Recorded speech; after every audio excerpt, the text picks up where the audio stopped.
Got this stuff to me in a couple of days, and we're going to try it out on a couple of spots right here. This is a it's kind of a gel when you spray it on it, and it's supposed to remove stubborn stains. And you got your boat erasers, which are really thick, and I'm not even sure if you're supposed to use these in conjunction, but I don't see what it'd hurt. But they're really thick, and they're like a magic eraser, but they're like 3 times as thick. Really good looking product. Let's see if this stuff works.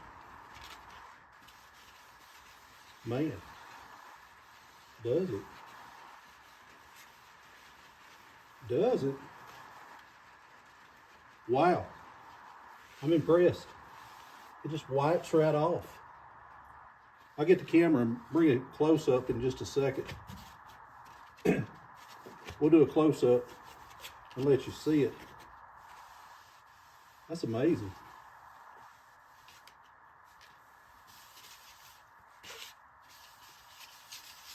Now these erasers, the instructions say just wet them and use them, but I didn't have a rag out here, and I had these, and I had this spray hole cleaner, and I thought, well, heck, I'll just try these on that. And what I can say is the product speaks for itself. Better boat erasers, spray hole cleaner. I'm giving it a 10 out of 10.